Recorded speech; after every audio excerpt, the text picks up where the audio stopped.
برادران ملت اسلامیہ، السلام علیکم ورحمۃ اللہ تعالی وبرکاتہ۔ الحمدللہ الحنان المنان الذي خلق الانسان وعلمه البیان، والصلاة والسلام علی رسولہ سید الانس والجان وعلی آلہ واصحابہ ذوی الخیر والاحسان، اما بعد فاعوذ باللہ من الشیطان الرجیم، بسم اللہ الرحمن الرحیم۔ یا ایہا الذین آمنوا کتب علیکم الصیام کما کتب علی الذین من قبلکم لعلکم تتقون، صدق اللہ العظیم۔ آئیے کچھ عرض کرنے سے پہلے اپنی اور ساری کائنات کے مرکز عقیدت، آفتاب نبوت، مہتاب رسالت، ختم الرسول یعنی مولا کل جناب احمد مجتبی محمد مصطفیٰ صلی اللہ علیہ وسلم کی بارگاہ میں درود و سلام کا ہدیہ پیش کریں۔ پڑھے اللہم صلی علی سیدنا و شفیعنا مولانا محمد بارک وسلم، صلاۃ و سلام علیک یا رسول اللہ صلی اللہ تعالی علیہ وسلم۔ عزیزان ملت اسلامیہ، اللہ رب العزت کا بے پایہ کرم، کروڑا احسان کہ اس نے ماہ سیام کا یہ دوسرا جمعہ بھی ہمیں عطا فرمایا۔ اللہ رب العزت اس یوم الجمعہ کے صدقے طفیل اور ماہ رمضان کے صدقے طفیل ہم سب کی مغفرت عام عطا فرمائے۔ اے پاک پروردگار عالم، جتنے بھی حاضر ہیں مولا ہمارا بیٹھنا اٹھنا اپنی بارگاہ میں قبول فرما لے۔ عزیزان ملت اسلامیہ، روزوں کے حوالے سے چند اہم باتیں میں آپ کے سامنے لے کر آیا ہوں۔ روزے کے فضائل احادیث مبارکہ میں بہت آئے، ایک حدیث آپ کے سامنے سنا کر پھر روزے کی کچھ خصوصیات اور ان کے مسائل بھی میں آج آپ کے سامنے پیش کرتا ہوں۔ بہقی شعب الایمان میں حضرت سلمان فارسی رضی اللہ عنہ اس کے راوی یہ کہتے ہیں کہ رسول اللہ صلی اللہ علیہ وسلم نے شعبان کے آخری دن میں واعظ فرمایا، اے لوگو، تمہارے پاس عظمت والا، برکت والا، رفعت والا مہینہ آیا جس میں ایک رات 1000 مہینوں سے بہتر ہے، جس میں ایک رات 1000 مہینوں سے بہتر ہے۔ اس کے روزے اللہ تعالیٰ نے فرض کیے، اس میں قیام کرنا یعنی نماز پڑھنا، سنتوں پر عمل کرنا، اس میں ایک نیکی گویا اس مہینے میں ایسی ہے کہ جس نے سنت پر عمل کیا گویا اس نے فرض پر عمل کیا، اس کے ثواب بڑھا دیے جاتے ہیں۔ اور ساتھ ہی ساتھ میں یوں ہی فرمایا کہ جس نے فرض ادا کیا گویا اس دنوں میں اس نے 70 فرض ادا کیا۔ کسی نے ایک فرض کی ادائیگی کی تو اللہ رب العزت اسے 70 فرض کے برابر ثواب عطا کرے گا۔ یہ مہینہ صبر کا ہے، یہ مہینہ صبر کا ہے اور صبر کا ثواب جنت ہے۔ اور یہ مہینہ مواسات کا ہے۔ مواسات مطلب ایک دوسروں کی غم خواری کرنا، ایک دوسروں کا درد سمجھنا۔ اس مہینے میں مومن کا رزق بڑھایا جاتا ہے۔ جو اس میں روزہ دار کو افطار کرائے اس کے گناہوں کو اللہ تعالیٰ بخش دے گا، اس کی گردن کو جہنم سے آزاد فرما دے گا۔ اور یہ بھی فرمایا کہ اس کا اجر ایسا ہوگا جو روزہ افطار کرائے گا، جس طرح روزہ رکھنے والے کو ثواب ملے گا، روزہ افطار کرانے والے کو بھی ویسا ہی ثواب دیا جائے گا۔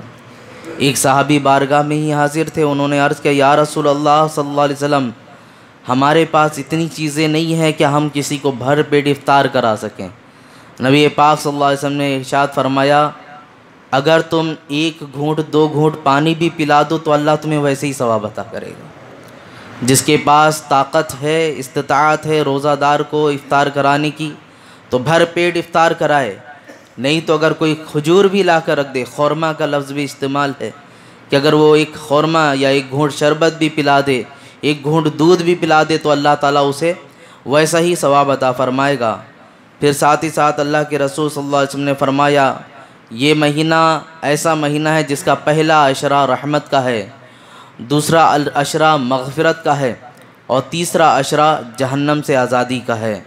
تو جس نے اس مہینے کو پایا اللہ رب العزت اس کو گناہوں سے بخش دے گا اور جہنم سے آزاد فرما دے گا۔ یہ طویل حدیث کے الفاظ ہیں جو میں نے آپ کے سامنے پیش کیے۔ عام طور پر ہمارے درمیان ایک مزاج بنا ہوتا ہے روایتی طور پر اور معاملات اور ماحول کو دیکھ کر ویسا چلتے رہنا، میں شروعات میں ہی عرض کیا تھا آپ کے سامنے کہ ہمارے درمیان ایک ماحول ایسا بنا ہے کہ ابتدائی وقت میں ہم نے فلو کے ساتھ مسجدوں کو بھر دینا ہے اور آخری وقت میں ماحول کو بس ویسے ہی گرم رکھتے ہوئے بھر دینا ہے۔ درمیانی جو حصہ ہوتا ہے، ہم کیا عوام بھی یہی کہتی ہے کہ کچھ دنوں کی بات ہے، ابھی رش ہے، پھر مسجد خود بخود خالی ہو جائے گی، لوگوں کا یہ کہنا ہوتا ہے۔ تو آج یہ ماحول ہم نے بنایا، اس لیے یہ ماحول پیدا ہوا ہے کہ ہم شروعاتی وقت میں ماہ رمضان میں بہت کثرت کے ساتھ آتے ہیں اور ہفتہ بھر تراویحوں میں بھی وہی شوق و ذوق نظر آتا ہے، افطار میں بھی، فجر کی نماز میں بھی۔ جو اللہ ماشاءاللہ پورے مہینے کرے ان کو اللہ تعالیٰ یہ توفیق دے، لیکن جن کے ماحول ایسے ہیں کہ کچھ دن ابھی رکھنا ہے پھر چھوڑ دینا ہے، پھر آخر میں الوداعی جمعہ سے پھر کچھ ہم رکھ لیں گے، یہ ماحول بنا کر جو رکھتے ہیں ان کے لیے میں بتانا چاہتا ہوں کہ اپنے درمیان اگر آپ کے درمیان روزہ آتا ہے اور جان بوجھ کر آپ اس روزے کو چھوڑتے ہیں تو سخت گناہ ہے، اس پر سخت گناہ ہے۔ آپ کو معلوم ہے، ایک حدیث مبارکہ میں دیکھ رہا تھا، مطالعہ کر رہا تھا، اس میں بتایا جاتا ہے جہنمیوں کے پاس گزر جب کرایا گیا تو ایک پہاڑی کے پاس موجود کرا کر دیکھا گیا تو بہت تیز تیز چیخیں آ رہی تھی۔ پوچھا گیا کہ یہ چیخیں کس کی ہیں؟ تو کہا گیا یہ چیخیں ان لوگوں کی ہے کہ جن کے بازوؤں کو پکڑ کر دونوں جانب سے چیرا جا رہا ہے۔ کہا ان کو یہ سزا کیوں دی جا رہی ہے؟ کہا وجہ یہ ہے کہ یہ افطار میں جلدی کرتے تھے، روزہ نہیں رکھتے تھے کی بات نہیں، افطار میں ہی جلدی کر جاتے تھے۔ اب ذرا سوچو، افطار میں جلدی کرے تو اتنی سخت سزا ہے، روزہ جو چھوڑے اس کی سزا کیا ہوگی؟ تو بہت سخت وعید ہے اس کے لیے آپ کے اوپر۔ جس طرح رمضان کے مہینے کا پہلا روزہ فرض ہے، چاند دیکھ کر آپ نے روزہ شروع کیا، چاند دیکھ کر ہی روزے کو ختم کرنا ہے، اس کے لیے دن کی تعین نہیں ہے، خاص نہیں کیا گیا۔ اسی لیے میں آپ کے سامنے چند مسئلے بھی آج پیش کرتا ہوں۔ روزوں کی حقیقت کیا ہے، روزوں کی جو درجات رکھے گئے وہ بھی میں آپ کو بتاتا ہوں۔ میں نے تفسیر میں بھی عرض کیا تھا کہ روزے تین طریقے کے ہوتے ہیں۔ ایک روزہ وہ ہوتا ہے جو عوام الناس کا ہوتا ہے، ایک روزہ وہ ہوتا ہے جو خاص لوگ رکھتے ہیں، اور ایک روزہ وہ ہوتا ہے جو خاص الخاص رکھتے ہیں۔ عام روزہ وہ ہوتا ہے جس طرح ہم اور آپ رکھ رہے ہوتے ہیں، ہم نے اپنے آپ کو بھوکا رکھا، پیاسا رکھا۔ جو شادی شدہ ہیں یا غیر شادی شدہ بھی، وہ اپنے آپ کو جماع سے روکے رکھتے ہیں، ہم بستری سے اپنے آپ کو روکے رکھتے ہیں۔ تو یہ عام لوگوں کا روزہ ہے۔ خاص لوگوں کا روزہ یہ کہ انہوں نے اپنی آنکھوں کو بھی سلامت رکھا، اپنی زبان کو غیبت سے بھی محفوظ رکھا، اور جتنی طرح کی لغویات ہے، لہو و لعب کی چیزیں، ان سے اپنے آپ کو بچا کر رکھنا، یہ ساری چیز کیا ہو گئی؟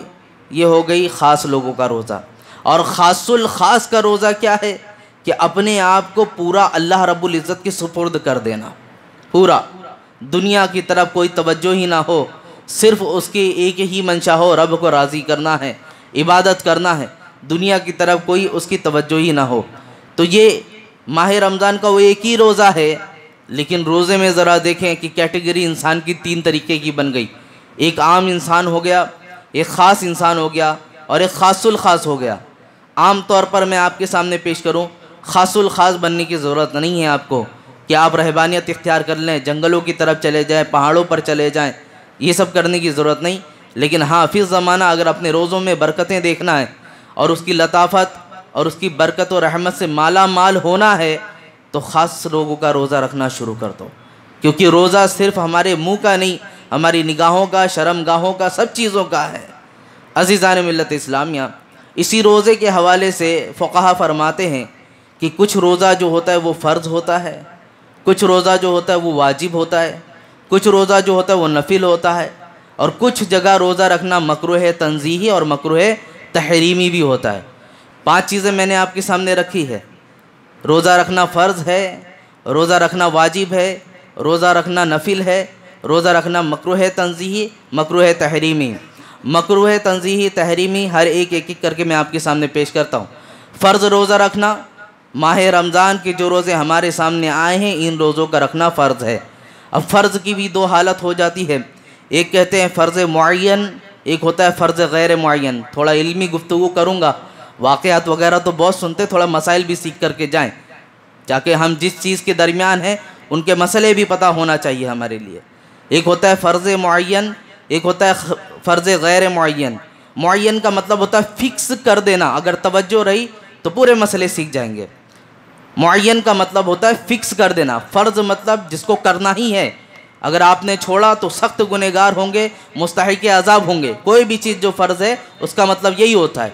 تو فرض معین یعنی جو چیزیں فکس ہے وہ چیز کو کرنا ہی کرنا۔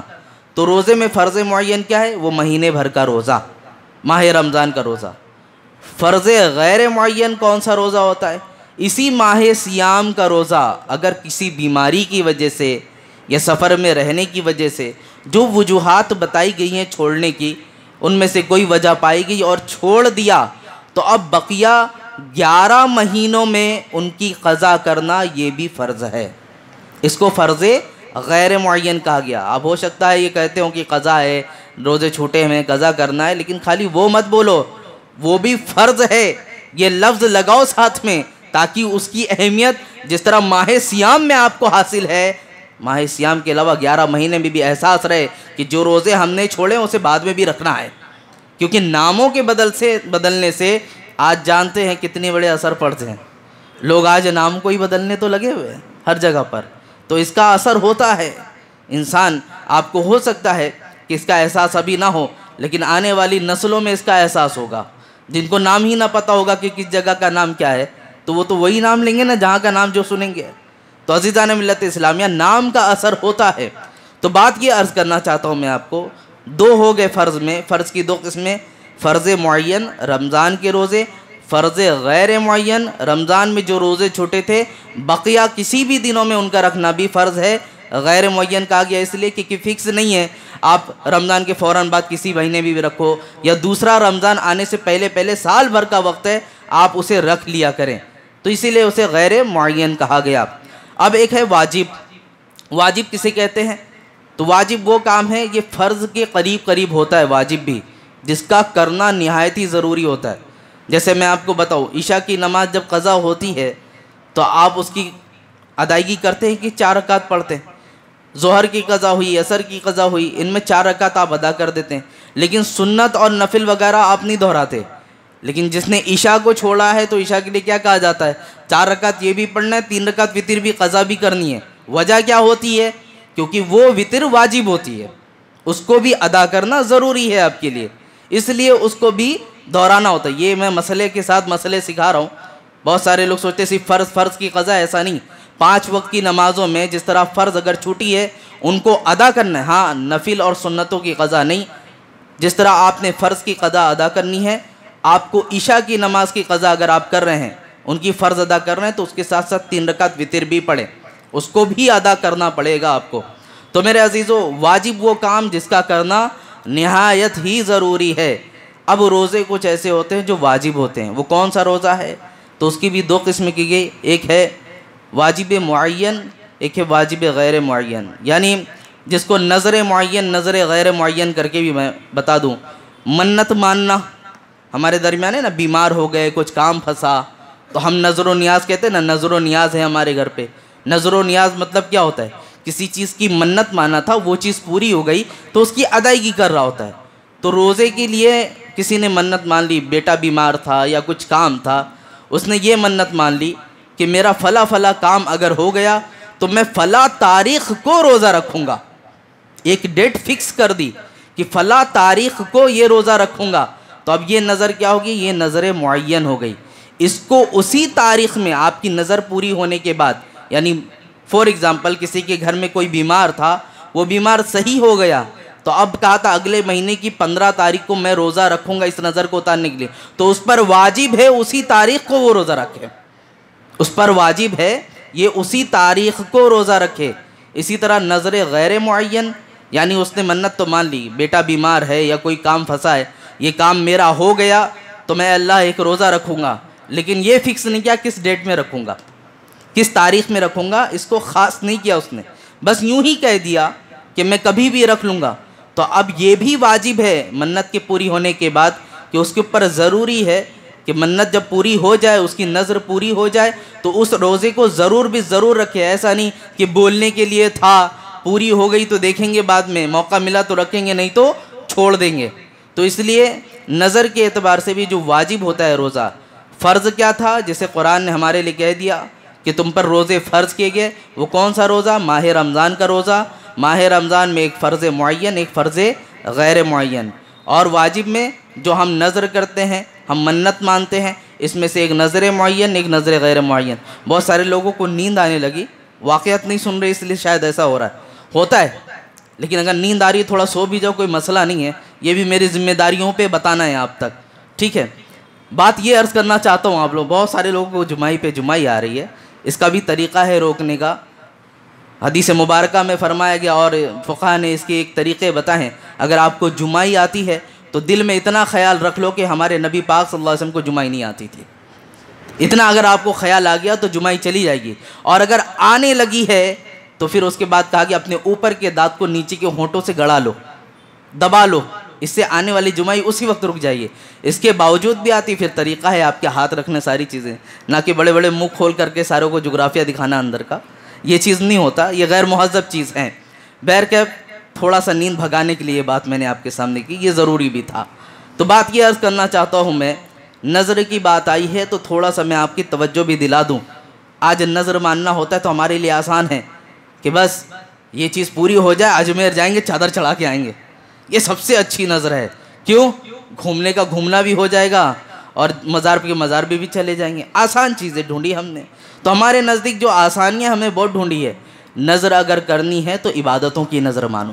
میں بالخصوص عورتوں کو بھی کہوں گا، جانا درگاہوں پہ تالا مار کے آ جانا، اور جب پورے ہوئے جب پھر تالا کھولنے کے لیے جانا، دھاگا باندھ کر کے آ جائے، نظر پوری ہوگی تو دھاگا کھولنے کے لیے آنا۔ کون سا دھاگا باندھے ہوتے یہ بھی نہیں پتہ ہوتا، کس جگہ تھیلی کون سی باندھ کے آئے ہوتے یہ بھی نہیں پتہ ہوتا، تالا ان کا کون سا ہے وہ بھی ڈھونڈتے رہتے، چابی دیکھتے جس میں لگ گیا وہی میرا تالا ہے بول کر کے۔ تو میرے عزیزو، یہ آسان چیز چھوڑو، عبادتوں کی، نفل نماز کی نظر مانو، قرآن کی تلاوت کی نظر مانو، یہ سب نظر ماننا شروع کرو تو اللہ رب العزت دیکھیں آپ کے معاملات میں بہت آسانیاں پیدا کرے گا۔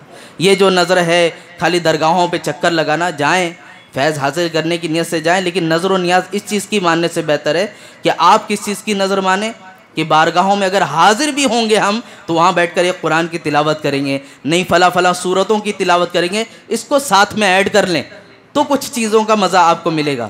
تو بہرکیف نظر کی بات آئی تو میں نے اس لیے آپ کے سامنے عرض کی۔ اب بات آگے بڑھاتا ہوں میں نفل کی۔ نفل کا روزہ آپ لوگ جانتے ہیں۔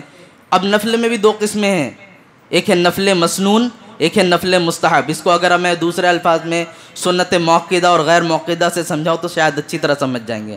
سنت موقدہ وہ جس پر حضور صلی اللہ علیہ وسلم نے مداومت کی، کبھی کبھار بیان جواز کے لیے اس چیز کو چھوڑ دیا، اور سنت غیر موقدہ کہ جسے پڑھا اور چھوڑا، جسے پڑھا اور چھوڑا، جیسے ہمارے لیے عصر سے پہلے کی 4 رکعت ہے، یہ سنت غیر موقدہ ہے۔ کوئی اگر نہیں پڑھتا ہے تو اس پر مواخذہ نہیں، ہاں پڑھنے کی عادت نہ بنا لینا کہ کبھی پڑھنا ہی نہیں تو شریعت نے اسے ناپسند فرمایا۔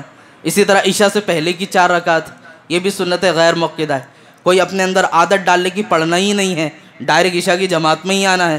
ہمارے یہاں نوجوان ہوتا ہے نا، کچھ لوگوں کی شکایتیں آ رہی ہیں کہ مولانا جماعت کھڑی ہو جاتی ہے، ہمارے یہاں اوپر بیٹھ کر نوجوان موبائل ہی چلاتا رہتا ہے، موبائل ہی چلا رہا ہوتا ہے۔ تو میاں آپ مسجد میں بھی آ کر اگر دنیا کو اپنے ساتھ لائے ہو اور یہاں بھی دور نہیں ہو رہے تو بڑے افسوس کی بات ہے۔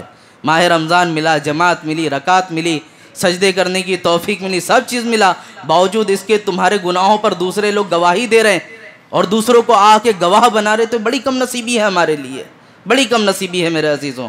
تو بات یہ عرض کرنا چاہتا ہوں میں آپ کے سامنے، مسجدوں میں آنے کے بعد ان سب چیزوں سے دور رہیں۔ عرض اتنا کرنا ہے کہ نفل مسنون اور نفل مستحب کون سا روزہ؟ حضور صلی اللہ علیہ وسلم نے جب اعلان فرمایا تھا ماہ سیام کی فرضیت کا، اس سے پہلے رسول پاک صلی اللہ علیہ وسلم عاشورہ کا روزہ بڑی کثرت سے رکھتے بھی تھے اور صحابہ کرام کو اس کی تلقین بھی فرماتے تھے کہ عاشورہ کا روزہ تم بھی رکھا کرو۔ اور جب عاشورہ کا روزہ رکھنے کی تلقین دی، کچھ دن کچھ وقت گزرنے کے بعد جب ماہ سیام کا روزہ فرض ہو گیا تو رسول پاک صلی اللہ علیہ وسلم نے فرمایا کہ میں پہلے تمہیں اس کی تلقین کرتا تھا، اب تم پر ماہ رمضان کے روزے فرض ہو چکے ہیں، اسے تم پابندی سے ادا کرو۔ تو حضور صلی اللہ علیہ وسلم نے جو عاشورہ کا روزہ رکھا، اس عاشورے کے دن کا روزہ رکھنا یہ نفل مسنون ہے، ٹھیک ہے؟ یہ روزہ سمجھ میں آیا، نفل مسنون۔ نفل مستحب اسی عاشورے کے روزے کے ساتھ ایک دن پہلے ہم روزہ رکھتے ہیں، یا کچھ لوگ کیا کرتے ہیں ایک دن بعد روزہ رکھتے ہیں، 2 روزے کی ہم اہتمام کرتے ہیں، تو وہ ایکسٹرا روزہ کر دینا یا عید کے وقت میں جیسے عید کے بعد 6 روزے ہم رکھتے ہیں اس طرح کے، یا پیر کے دن روزہ رکھنا یا جمعرات کے دن کا روزہ رکھنا، اس طرح کے جو روزے ہم رکھتے ہیں اس کو نفل مستحب کہا جاتا ہے، ٹھیک ہے۔ تو یہ نفل کی بھی 2 قسمیں ہو گئی، 2 قسمیں فرض کی، 2 واجب کی، 2 نفل کی۔ یاد رہے گا؟ نہیں یاد رہے گا تو بعد میں بھی پوچھ سکتے ہیں ہم سے، یہیں پر رہتے ہیں ہم، ٹھیک ہے۔ اب اس کے بعد آتا ہے مکروہ تنزیہی۔ مکروہ تنزیہی کسے کہتے ہیں؟ وہ کام کہ جسے شریعت نے ناپسند فرمایا۔ مکروہ تنزیہی وہ کام ہے کہ جسے شریعت نے ناپسند فرمایا۔ اب بہت سارے لوگ روزہ کیسے رکھتے ہیں کہ حضرت مریم کو حکم ہوا تھا خاموشی کا روزہ رکھو، بولتے ہم اس پہ ہی عمل کریں گے، ہم بھی خاموشی کا روزہ رکھیں گے، تو چپ چپ رہنے کا روزہ رکھتے ہیں۔ شریعت نے اس چیز کو ناپسند کیا ہے، یہ ان کے لیے حکم تھا۔ آپ بھی رکھنا چاہتے ہو تو رکھو، اپنے منہ کو بند رکھو، کوئی مسئلہ نہیں ہے۔ ظاہر سی بات ہے، 1 چپ 1000 سکھ، آپ نے ہمیشہ سنا ہے کہ منہ جتنا کھولیں گے اتنی برائی ہوتی ہے، اور بہت سارے لوگ دیکھتے بھی ہیں کہ بولنے کے بعد پچھتاتے ہیں کہ نہیں بولنا چاہیے تھا، چپ رہتا تو اچھا رہتا۔ تو اس کا مطلب یہ نہیں کہ روزے کا نام دے کر رہو آپ، روزہ جو ہے حقیقت میں جس چیز کا نام ہے اس سے روزہ رکھو۔ یہ جو ان کے لیے حکم تھا وہ عمل کرتے تھے، تو شریعت نے اس چیز کو ناپسند فرمایا، مکروہ تنزیہی کہا گیا اس چیز کو۔ مکروہ تحریمی جسے حرام کی منزل میں رکھا جاتا ہے، مکروہ تحریمی یہ آخری ہے، اس کی کوئی قسمیں نہیں ہیں مکروہ تنزیہی اور تحریمی کی۔ ابھی تک جو 3 چیزیں آپ نے سماعت کی تھی اس کی 2 قسمیں میں نے آپ کے سامنے رکھی، اس کے بعد جو ہے اس کی کوئی قسمیں نہیں ہیں۔ تو مکروہ تحریمی یہ حرام کی منزل میں آتا ہے، اور اس کے بارے میں فرمایا گیا جیسے کہ عید کے دن ہی روزہ رکھ لینا، عید کے دن ہی روزہ رکھ لینا۔ کوئی زیادہ متقی بن رہا تھا کہ نہیں میں نے تو روزہ ہی رکھنا ہے ابھی۔ عید کا معنی ہوتا ہے خوشی کا دن، عید کا لفظی معنی ہوتا ہے خوشی۔ یہ یوم العید اسی لیے کہتے ہیں خوشی کا دن ہوتا ہے، ملاقات کی جاتی ہے، ایک دوسرے سے ملا جاتا ہے، مصافحہ و معانقہ کیا جاتا ہے، ایک دوسرے کو مبارکباد دی جاتی ہے، یہ ساری چیزیں۔ اس دن بھی اپنے آپ کو منہ بند کر کے رکھنا یہ مکروہ تحریمی ہے، اس دن کا روزہ نہ رکھیں۔ اسی طرح ذی الحجہ میں 9 ذی الحجہ سے لے کر 13 ذی الحجہ جسے ایام تشریق ہم کہتے ہیں، جسے ہم ایام تشریق کہتے ہیں، اس 5 دن میں بھی اگر کسی نے روزہ رکھ لیا تو اسے بھی مکروہ تحریمی کہا جاتا ہے۔ تو یہ روزے کی 5 کیٹیگری میں نے آپ کے سامنے رکھی، فرض، واجب، اس کے بعد نفل، مکروہ تنزیہی، مکروہ تحریمی۔ فرض میں فرض معین، فرض غیر معین، واجب میں نظر کے اعتبار سے نظر معین، نظر غیر معین، نفل میں مستحب، نفل مسنون، نفل مستحب، اس کے بعد مکروہ تنزیہی، مکروہ تحریمی۔ اتنی چیزیں یاد رکھیں، علم بھی حاصل کرنا چاہیے۔ ہمیشہ صرف واقعات وغیرہ سن کے جانا، یہ چیزیں اس لیے ہم نے کہا تاکہ شوق و ذوق بھی بڑھے۔ ہم جن چیزوں میں رننگ میں ہوتے ہیں اس کا علم بھی حاصل ہونا چاہیے ہمیں۔ تو روزے کے بارے میں پتہ ہونا چاہیے، یہ ساری چیزیں میں نے آپ کے سامنے رکھی۔ چند مسئلے بھی میں آپ کے سامنے پیش کرتا ہوں، بہت سارے لوگ پریشان رہتے ہیں، تو جتنا وقت بچتا ہے وہ بھی آپ کے سامنے بتا دیتا ہوں۔ سب سے پہلی چیز کہ بھول کر کھا پی لینا، یہ عام مسئلہ ہے، لوگوں کو پتہ رہنا چاہیے۔ بھول کر کھا پی لینا، حدیث مبارکہ میں کوئی شخص اگر بھول کر کھاتا ہے یا پیتا ہے تو اس نے خود سے نہیں کھایا بلکہ اللہ رب العزت نے اسے کھلایا، اللہ رب العزت نے اسے کھلایا۔ لیکن اب یہ نہیں ہونا چاہیے کہ بھول کر کھا لیا، اللہ مجھے کھلا رہا اب تو پیٹ بھرے تک کھانا ہے۔ اس کا مطلب یہ نہیں ہے کہ اللہ مجھے کھلا رہا ہے، جب تک پیٹ نہیں بھرے اب تو کھانا، اس کے بعد پانی پی کر واپس نیت کر لینی ہے۔ اس کا مطلب یہ نہیں، اس کا مطلب یہ آپ جب تک بھولے ہوئے تھے آپ کو یہ یاد نہیں کہ میں روزہ دار ہوں، آپ کھائے، لیکن جیسے ہی یاد آ گیا آپ کو اسی وقت آپ کو ہاتھ کھینچ لینا ہے اور فوراً کلی کر لینا ہے، اور اللہ رب العزت کی بارگاہ میں ساری باتیں یوں عرض کر دینی، مولا بھول کر ہوا یہ معاملہ۔ تو اس طرح اگر کوئی کرتا ہے تو اس کا روزہ نہیں جائے گا۔ ہاں اس میں ایک باریکی جو فقہا لکھتے ہیں وہ یہ لکھتے ہیں روزے کے اعتبار سے کہ کوئی بہت کمزور شخص ہے، بوڑھا شخص، کمزور شخص، یا کوئی نوجوان ہے بیماری کی وجہ سے بہت کمزور ہو گیا ہے لیکن جذبہ ہے روزہ رکھنے کا، اب وہ اگر کھانے لگا اور کوئی دوسرا شخص اسے دیکھ رہا ہے کہ یہ تو روزے کی حالت میں تھا، اب اسے چاہیے اسے منع نہ کرے، کیونکہ اس کے نزدیک تو بھول کر کھا رہا ہے، اور اسے پتہ یہ اگر کھا لے گا جب تک یاد نہیں آتا ہے تو بقیہ دن کا جو روزہ یہ اچھی طرح گزار سکتا ہے، تو اس کو چھوڑ دے، اس بوڑھے شخص کو یا اس کمزور شخص کو چھوڑ دے، کھانے دے۔ ہاں اسے یاد آ جاتا ہے وہ اپنا ہاتھ کھینچ لے، یہ اس کے لیے ہے۔ ہاں کوئی نوجوان ہٹا کٹا بالکل ہے، اب وہ کھانے کے لیے بیٹھا اور آپ دیکھیں تو اس کو ضرور منع کریں کہ بھائی آپ کا روزہ ہے کیوں کھانے جا رہے ہو۔ تو یہ مسئلہ کھانے پینے کے اعتبار سے تھا، حدیث مبارکہ کے ذریعے میں نے یہ چیزیں آپ کے سامنے رکھی۔ اسی طرح ایک چیز اور ہے کہ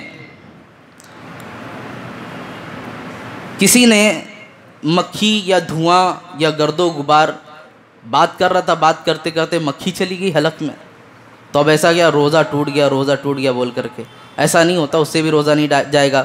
یوں ہی گاڑی چلا رہا تھا، آج کے زمانے میں روڈوں کے کام ہو رہا ہے بہت زیادہ، آپ اسے سمجھ سکتے ہیں، ڈسٹ وغیرہ حلق میں چلا گیا، یا بہت سارے لوگوں کی چکی کے کام کاج ہوتے ہیں، جیسے آٹا جہاں پر بنایا جاتا ہے، گیہوں کو پیسا جاتا ہے، تو وہاں پر بھی گرد بہت اڑ رہا ہوتا ہے غلے کا، وہ غلے کا گرد، یہ ساری چیزیں اگر حلق میں جاتی ہیں تو اس سے روزہ آپ کا فاسد نہیں ہوگا، روزہ نہیں ٹوٹے گا۔ اسی طرح فرما رہے ہیں آگے ایک مسئلہ ہے کہ روزے کی حالت میں کسی کو احتلام ہو گیا، روزے کی حالت میں احتلام یعنی نائٹ فال ہو جانا، بہت پریشان ہے نوجوان، اتنے سارے لوگ اس پہ میسج کرتے ہیں مولانا روزہ رہے گا یا ٹوٹ جائے گا۔ روزے کی حالت میں احتلام ہو جانا، نائٹ فال ہو جانا، اس سے بھی آپ کا روزہ نہیں ٹوٹتا، سمجھ رہے ہیں؟ بیوی کے ساتھ جمع کیا یا کسی عورت کے ساتھ جمع کیا، اب جو انزال ہوتا ہے تو روزہ ٹوٹ جائے گا، لیکن اگر حالت خواب میں سو رہا تھا اور نائٹ فال ہوا، احتلام ہو گیا تو اس سے بھی روزہ نہیں ٹوٹے گا۔ ساتھ ہی ساتھ اگر کوئی جاگ رہا ہے، اس پر شہوت طاری ہو گئی، کسی خاتون کو دیکھ کر اس کا انزال یوں ہی ہو گیا یا اپنے ہاتھوں کے ذریعے اس نے اپنی معاملات کو خارج کیا، تو اب یہاں پر حکم ہوتا ہے کہ اس کا جو انزال بغیر بیوی کو چھوئے ہوا، کسی عورت کو چھوئے بغیر ہوا، تو اب اس سے اس کا روزہ نہیں ٹوٹے گا۔ یہ مسئلے کو اچھی طرح سماعت کر لیں۔ تو احتلام ہو جانا، انزال ہو جانا، اس سے روزہ نہیں ٹوٹتا۔ ہاں اگر خاتون کو صرف ہاتھ لگایا، جس کے بدن کی تپش یا گرمی محسوس ہوئی اور چھونے کے بعد اس کو اب انزال ہو گیا تو روزہ ٹوٹ جائے گا۔ مسئلہ سمجھ رہے ہیں ان چیزوں کو؟ انزال مطلب یعنی منی کا خارج ہونا، احتلام مطلب جو نائٹ فال ہوتا ہے اس کو ہم کہہ رہے ہیں۔ اسی طرح ایک مسئلہ ہے کہ فرمایا جاتا ہے کہ الٹی کے بارے میں، کسی نے جان بوجھ کر حلق کے اندر انگلی کی اور الٹی ہو گئی، جان بوجھ کر حلق کے اندر انگلی کی اور الٹی ہو گئی، تو کہہ رہے اگر منہ بھرکے ہوتی ہے، منہ بھرکا مطلب یہ ہوتا ہے کہ بہت سارے لوگ دیکھو جب الٹی آنے لگتی ہے منہ پر ہاتھ بھی رکھتے ہیں یا منہ کو بند بھی کرتے ہیں تو ضبط نہیں ہوتا اور وہ الٹی باہر نکل جاتی ہے، تو اسے کہتے ہیں منہ بھر قے ہونا۔ قے کا مطلب الٹی، منہ بھر یعنی منہ ضبط نہ کر پائے، بند نہ ہو پائے، تو اس کی وجہ سے جو الٹی ہو جاتی ہے۔ تو اگر کسی نے انگلی کر کے کیا تھا، حلق میں انگلی کر رہا تھا یا جیسا بھی تھا، جان بوجھ کر الٹی کیا، منہ بھر قے ہے تو روزہ جاتا رہے گا، منہ بھر قے نہیں ہے تو روزہ نہیں جائے گا۔ مسئلہ سمجھ میں آیا؟ منہ بھر قے ہے تو روزہ چلا جائے گا، اور منہ بھر قے نہیں ہے تو اگرچہ جان بوجھ کر حلق میں انگلی کر کے الٹی نکال رہا ہے، اس سے روزہ نہیں ٹوٹے گا۔ بہت سارے لوگوں کا معاملہ ہے الٹی ہو گیا تو روزہ ٹوٹ گیا، اب دن بھر کھانے پینے کی طرح۔ ایک مسئلہ اور میں آپ کے سامنے پیش کرتا ہوں، جیسے ابھی آپ کے سامنے میں نے بتایا کہ کوئی بھول کر کھانا کھا لیا، پانی پی لیا، یہ سارے معاملات کیے، اب بہت سارے لوگوں کو مسئلہ پتہ نہیں ہوتا، بولے میں نے کھانا کھا لیا تھا، پانی پی لیا تھا، میرا روزہ تو جاتا رہا۔ فقہا فرماتے ہیں یہ سوچ کر کے کہ میرا روزہ جاتا رہا، بعد میں اس کو پتہ چلتا ہے کہ نہیں میرا روزہ نہیں گیا تھا، میں نے اس کے بعد جو ایکسٹرا کھایا کہ میرا روزہ ٹوٹ گیا ہے، تو اب اس کے لیے حکم یہ ہے کہ بقیہ دن جتنا بھی بچتا ہے روزے دار کی طرح وقت گزارے۔ روزے دار کی طرح سمجھتے ہو؟ کھانا پینا نہیں ہے آپ کو، اگرچہ روزہ ٹوٹ گیا ہے آپ کو اس روزے کی قضا کرنی ہے، لیکن اگرچہ روزہ ٹوٹ گیا آپ کو بھوکے پیاسے ہو کر ہی مغرب تک وقت گزارنا ہے۔ یہ روزے دار کی طرح اپنے وقت کو گزارو۔ اسی طرح مسافر تھا، مسافر کے لیے حکم کیا ہے کہ وہ روزے کو چھوڑ سکتا ہے نا، سفر کوئی کر رہا ہے حالت سفر میں اس کو اجازت ہے، 92 کلومیٹر کا جو ایک ارادہ لے کر نکلا اپنے علاقے سے، اور کسی بھی جگہ جا کر یہ ارادہ نہیں کہ میں وہاں جا کر 15 دن ٹھہروں گا، یہ ارادہ نہیں، بس سفر کرنے کے لیے نکلا ہوا ہے۔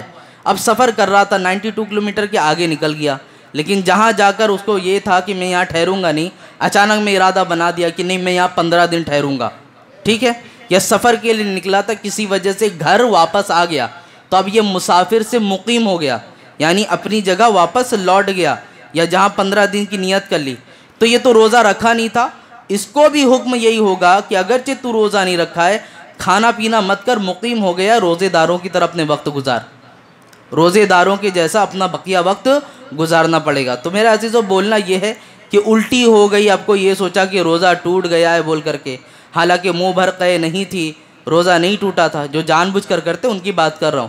اب وہ کھانا پینا نہ کرے، بقیہ وقت کو روزے دار کی طرح گزاریں اور ماہ سیام کے علاوہ ایک روزے کی قضا کر لیں۔ ایک آخری مسئلہ اور اس الٹی کے حوالے سے، ایک تو ہے کہ بالارادہ یعنی اپنی طرف سے ارادہ کر کے الٹی کیا، ایک یہ ہے کہ بغیر ارادہ یعنی طبیعت خراب تھی یا دوسرا معاملہ تھا۔ تو اس میں کہہ رہے ہیں کہ اگرچہ منہ بھر الٹی آئے یا منہ بھر سے کم ہو، اگر وہ الٹی نکل گئی بغیر ارادہ تھا تو روزہ نہیں ٹوٹے گا۔ ہاں الٹی ہو رہی تھی، جو منہ بھر گئے تھی الٹی ہو رہی تھی، اس میں اگر چنے کے برابر بھی ذرا بھی واپس لوٹا دیا، جو الٹی ہونے والی تھی چنے کے برابر بھی اگر واپس لوٹا دیا تو اب اس کا روزہ ٹوٹ جائے گا۔ سمجھ رہے ہیں مسئلے کو اس طرح؟ تو یہ سارے مسئلے ہیں، اور بھی اس میں باریکیاں، وقت نہیں ہے، انشاءاللہ موقع ملا تو کن چیزوں سے روزہ نہیں ٹوٹتا وہ بتایا۔ اگلی محفل میں ہو سکے گا تو اس پر اور کلام، کیونکہ زکوٰۃ وغیرہ کے بھی مسائل آپ کے سامنے رکھنے ہیں انشاءاللہ، تو موقع ملا تو اس کے ساتھ ساتھ اور بھی چیزیں آپ کے سامنے پیش کروں گا۔ یہ اتنی چیزیں اس لیے بتایا، میں نے دیکھا ہے ہمارا نوجوان صبح اٹھتے یہاں فجر پڑھنے کے بعد بیٹھ جاتا ہے کونے کونے پہ موبائل لے کر، بیٹھ جاتا ہے کونے کونے پہ، اور وہاں پر الگ الگ چیزیں کھیلنا شروع کر دیا، ساری چیزیں کرنا شروع کر دیا۔ تو بات یہ عرض کرنا چاہتا ہوں میں، ان سب چیزوں کے کھیلنے کے بجائے سوشل میڈیا کا اچھا استعمال کرو، فون نہیں چھوٹتا، آپ مسائل سیکھ لو۔